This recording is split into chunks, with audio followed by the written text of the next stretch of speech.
Before October 7, Gaza used to be called the world's largest open-air prison.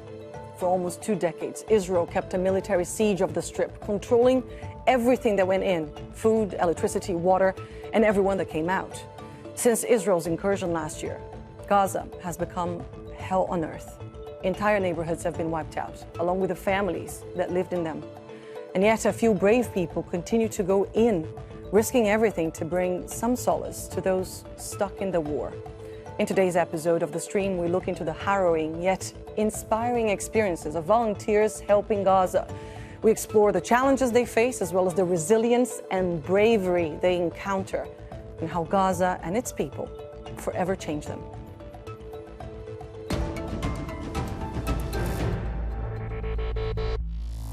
And joining us today to discuss are Arwa Damon, a former war correspondent turned humanitarian worker. Her organization, INARA, provides medical treatment to children victims of war.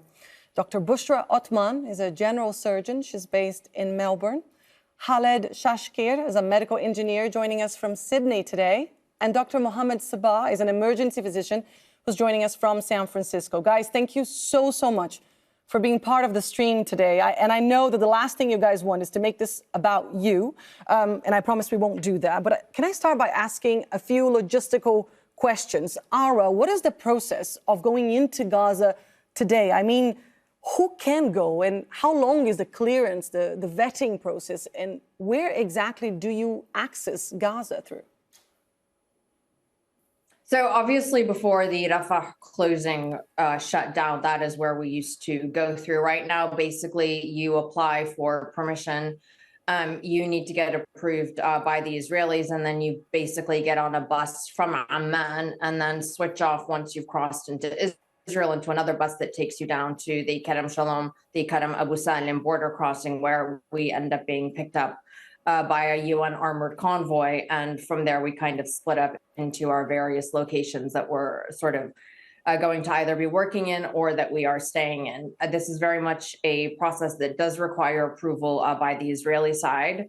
And generally speaking, it can take anywhere from, a few days to a few weeks to actually have your name appear on the list. But obviously, there are absolutely no guarantees, and people are getting rejected. Mm-hmm. Dr. Bushra, once you enter Gaza, then what? What are your days like? Where do you sleep? What do you eat?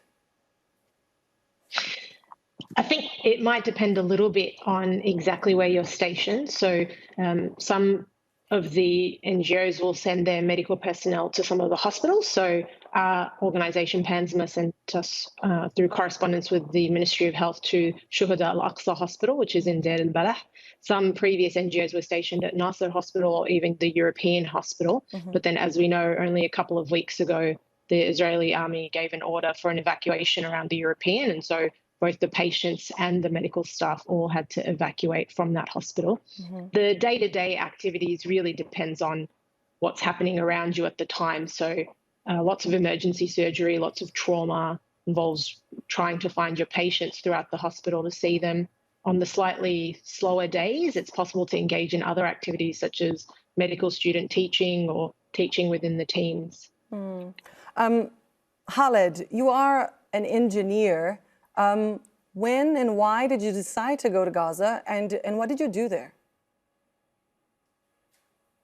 Well, it started after the war, the genocide started, and that's when I decided that I want to go to Gaza and just offer any help that I can do. So my part was to help with the engineering department of the Ministry of Health, mm-hmm. To help with all the vital things, the infrastructure for hospitals such as electricity, water, and medical gases. Mm-hmm. And it took quite a while of time, a bit of time, and many applications in order for me to get there.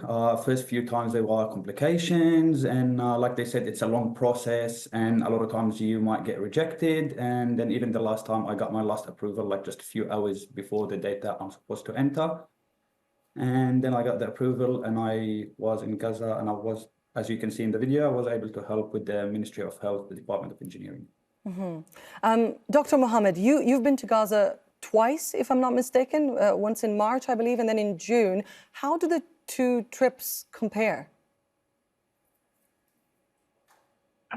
They were night and day difference. When I left Gaza in March, the clear decimation of the healthcare infrastructure, but at no point did I imagine that I would see the magnitude of destruction that I saw in June as I entered through Karam Abu Salim, and I saw, drove through Khan Yunis and saw a complete obliteration of the residential buildings, commercial buildings, people scavenging through trash to find food, people thirsty because of lack of access to clean water, seeing severely malnourished individuals, including children, on a daily basis. It no longer was an anomaly for me to see a child who was severely malnourished, who needed admission to a stabilization unit.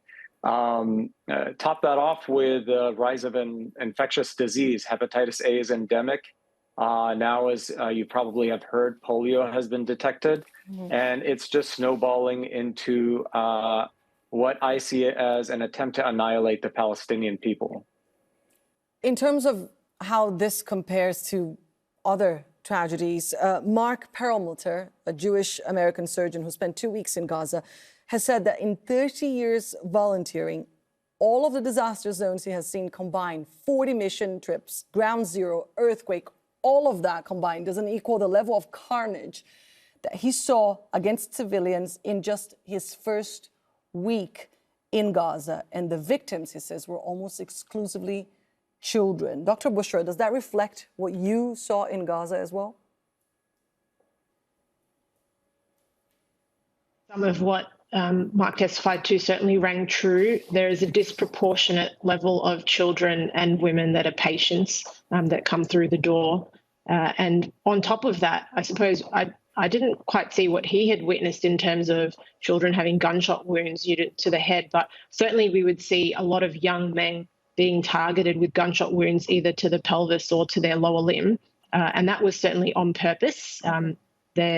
They aim there for disability and also to affect reproduction. And that was awful to see. But I think overwhelmingly when you see children of all ages suffering horrific chest and abdominal injuries, requiring multiple operations, requiring stoma bags, having broken limbs that are going to cause disability for life, you're not seeing soldiers coming into the hospital. This is a complete disruption of all civilians are being affected. We spoke to you before the show, and you described the horrific conditions in terms of just operating in Gaza. And when you talk about the horrific conditions, we have a video here to share with our viewers and then get your reaction. Take a look. We haven't abdominal ghost. We have massive injury. Now we try with anything to stop the bleeding, to clean the chest, to observe from where the bleeding. We haven't abdominal gauze. Dr. Bushra, we had to blur some of that video because it is very graphic, but I wanted to get your take here in just what is happening there, if you can actually tell our viewers what is happening in that scene, but also can you describe some of the conditions of the hospitals that you work there? Yeah. So during my time at Al-Aqsa Hospital was what people might describe as a low period where there weren't necessarily a lot of attacks around Deir al-Balah. The European hospital in Nasser was still functioning, so a lot of the attacks at Rafah and Khan Yunis were going to those hospitals. Now, the video is showing one of the thoracic surgeons, Dr. Raed, who had done a thoracotomy, so it opened up the chest for the patient because they had major bleeding that was life-threatening. And in anywhere else in the world, what he's describing is unheard of, that you don't have large abdominal packs or cloths in order to be able to pack into the chest in order to be able to provide pressure to stop the bleeding. And he's just basically describing, that there's such a lack of supplies that even the patients that you think that you can try to help and potentially save their life, the limited medical supplies prevent you from doing so. And what was even worse is that you feel like you're trapped, When we travel through the Israeli border to get into Gaza, we're treated as tourists, so you're not allowed to bring in any medical supplies with you. There's no cloth anywhere in Gaza for them to be able to sterilize gowns. We ran out of surgical gowns at some point.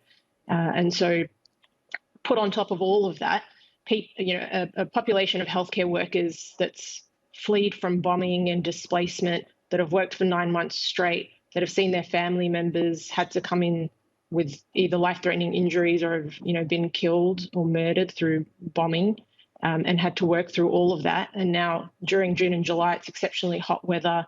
There's no air conditioning. The power will cut out while you're operating. There are flies around you on the wounds.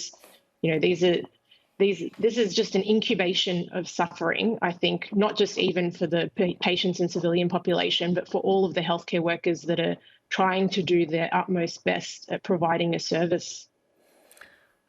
I mean, it's just even hard to react to what you're saying. You're describing flies in wounds, you're describing no air conditioning, you're describing no gloves. And it is so unthinkable that we are witnessing this. Arwa, you have covered wars throughout your journalistic career, and I followed you during your time in Gaza. And I wanted to share something that you posted on Instagram. Take a look. These were all multi-story buildings. The size of the bomb that leveled it like this. How are you, my friend? مرحبا. أهلين. أهلين. شايف الناس وين ساكنة؟ كنت رح أقول أنتوا هون عايشين؟ وين عايشين؟ الحمد لله على السلامة. الله يسلمك. سامي هذا بيتحلي. This is just, it's beyond the scope of comprehension. شو؟ كنا ننام هنا بس لما قفوا في الدار استشهد عمي ولاد عمي الأربعة وخانة. إيه؟ كنا موجودين طلعنا كنا من تحت الركام متصابين بس الحمد لله ارتفينا بس استشهدوا بيجي 10 تنفار ولا 11 نفر كلهم. شفتوا كواليس؟ كوابيس الباس وضع ما اشكال ألوان اشكال ألوان خوف منهم. On the caption of this post, Arwa, you wrote, you don't understand what Gaza is gone means until you see it for yourself. Can you tell us how you felt when you were walking around that area? I mean, it's another one of these, you can't even fathom what you're seeing, right? Yeah, so that was in the Jabalia refugee camp, which has obviously been very heavily bombarded. And your eyes are seeing, but your brain is incapable of processing. And it's not just incapable of processing the level of destruction, it's incapable of processing or even trying to imagine what the moment of impact of those bombs was like for the population who did actually manage to survive them. Your brain is incapable of processing, what it's like to live on top of what was the rubble of your home. It's incapable of processing this notion, as people there were saying, that there are still believed to be bodies buried underneath the rubble. And having been in so many war zones in the past and knowing to a fairly, solid degree what military targeting is supposed to look like in civilian residential areas, this is not what it looks like. This is not what happened in Mosul when the US coalition and the Iraqi army on the ground were going after ISIS. This is not what happened in Fallujah when, the US and the Iraqis were going after Al-Qaeda. You do not drop bombs this big in civilian neighborhoods unless your intent is to cause maximum civilian deaths and damage and destruction. When we talk about this, Gaza is gone. Gaza is not just physically gone. Gaza right now is psychologically gone. People are psychologically obliterated. And that is so heartbreaking, even just to hear you describe it. And yet, I feel like in the midst of all this destruction, and as you said, an obliterated people, we were speaking to Khaled before this, and we talk about Gaza, the people in Gaza being superheroes. I mean, enduring all this and still attempting, at least with their meager means, to come together to try to help each other. I want to share something with you guys from one of the many people who inspire us here on the stream. I came across Hamada on social media. His piercing green eyes caught my attention first, but then I realized what he was actually doing and I melted. I've been learning more about him, and yes, total superhero. Take a look. أنا حمادة شقورة من غزة. مبادرتي كانت لإطعام الأطفال، خصوصاً إنه زوجتي كانت حامل طول فترة الحرب، وقبل شهرين الحمد لله جاني طفل نزار، وهذا الإشي اللي خلاني أعمل إشي للأطفال مختلف لهم ويساعدهم. بالإضافة كمان لحبي للأكل وشغفي من زمان. بالنسبة لنفسيتي فصراحة نفسيتي تعبت، صار لي 9 شهور بنزع من هنا لهنا، معايا طفل جديد مش عارف أوفر له كتير شغلات، لكن بتمنى إنه الموضوع هذا يخلص. كمان أنا بحاول أقوي حالي عشان أقدر أستمر. كمان العالم بيقدر يساعدنا في إنه يضغط بكل الأشكال لوقف هذا العدوان. الحرب غيرت روتيني بشكل كامل. على سبيل المثال المية، يعني أنت كنت قبل الحرب تصحى من النوم تاخد دش، حاليا موضوع المية كتير صعب إنك توفره، وهذا تقريبا أبسط مثال لروتين يومي. بالنسبة للطبخ بنواجه كتير من التحديات، خصوصا إنه مش كل شيء دائما متوفر. أحيانا في كتير شغلات بتكون مش موجودة في السوق، فبضطر بشوف لها بديل أو بضطر نغير كل الأكلة عشان مكونات مش موجودة. بصراحة إحنا دائما بشكل مستمر بنحاول نعمل أشياء تليق بالأطفال وتسعدهم، ونحس إنه إحنا بنعمل إشي، أو بحس إن أنا بعمل إشي فعلا يعني مبسوطين فيه. كمان بدي العالم يعرف إنه قطاع غزة بيعاني من مجاعة حقيقية خصوصا في شمال غزة، وكمان إحنا كطهاة بنحاول نوفر الأكل لكمية كبيرة من الناس، وبنحاول كمان نوصل رسائل للعالم من خلال هذا الطبخ. Khaled, can you share with us the examples you may have seen of this, of the community coming together with virtual no means? Yes, sure. We needed a part that was not available in Gaza. We cannot get it from outside, unfortunately. And even looking at different machines, we couldn't find a replacement. So there was one of the engineers there that said he can recreate the part. And for me, as soon as we looked at recreating the part, we need certain heavy equipment in order to be able to mold that part back in place. But the way they do things in Gaza, because it's kind of when there's a will, there's a way, and they so creative and heroic in a way that they've actually done it with their own hands. Where in Australia or anywhere else in the world we use machinery to do this work.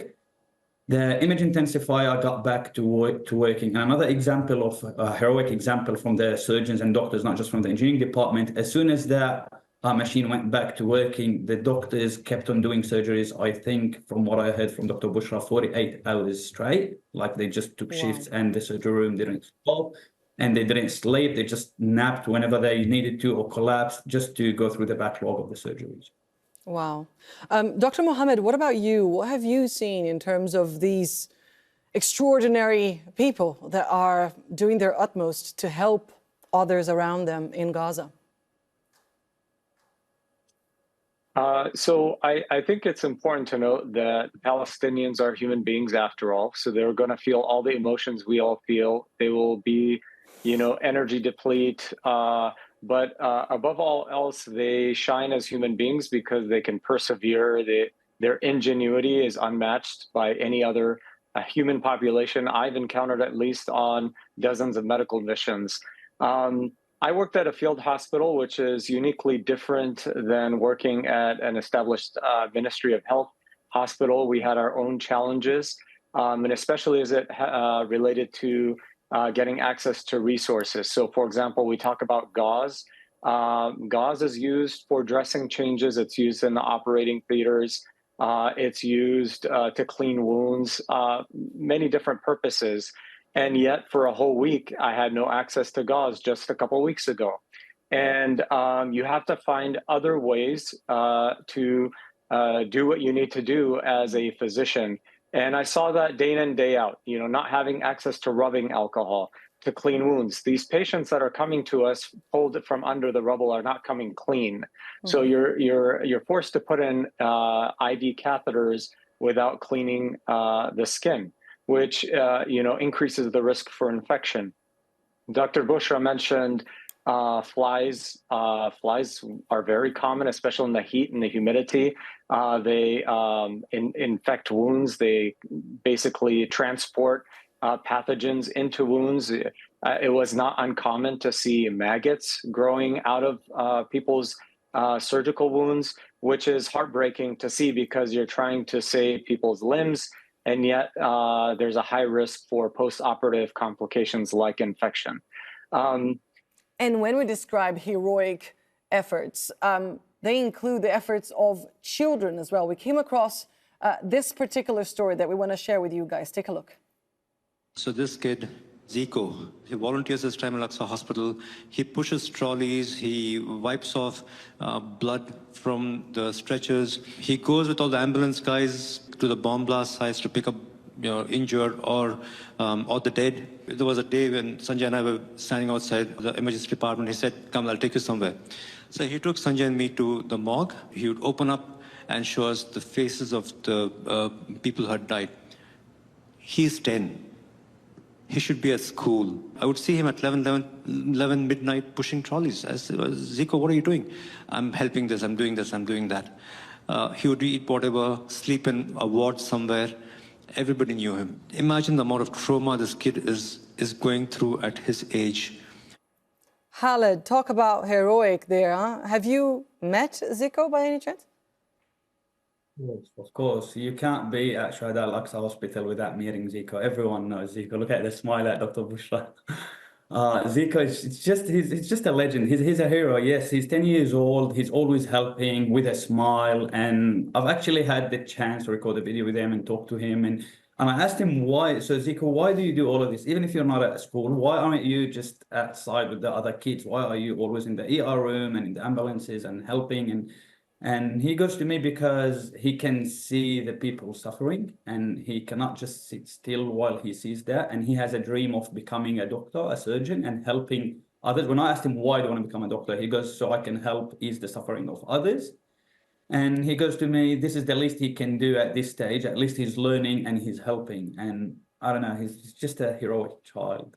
He is. Arwa, this is a child that is helping out, but also seeing very closely some horrific scenes, right? Your organization works with children with the trauma they face. Can you describe to us how the children of Gaza are doing and if there's any work being done towards them, towards helping them at this point?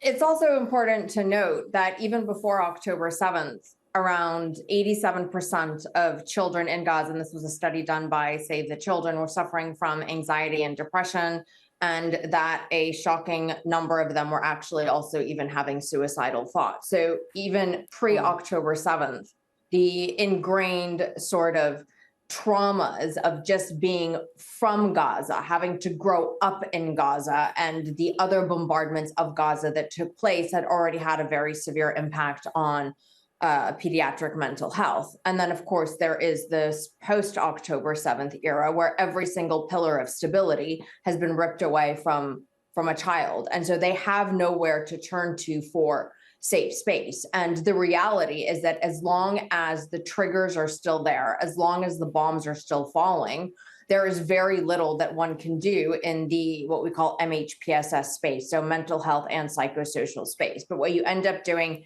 is activities that are intended to provide a little bit of a distraction. So it's all about, running group games, doing art activities, allowing for a little bit of a smile to begin to break through on a child's face so that they're not constantly just sinking into this pit of, despair and depression and darkness that is so prevalent everywhere. But that is why, there's so many reasons that it is imperative to have a ceasefire right now. But if we're going to talk about, beginning all of the work that has to happen, we have to be able to work with these children. We have to be able to provide them with the tools that they're going to need to be able to, look, you never get over something like this, right? You just learn to live with it in a healthier way.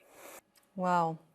Arwa, Dr. Bushra, Dr. Mohammed, and Khaled, thank you so much for being part of the stream today. It's been extraordinary having your experiences here. And thank you all for watching. Don't forget to stay in touch online. Use the hashtag or the handle AJStream. Take care, and I'll see you soon.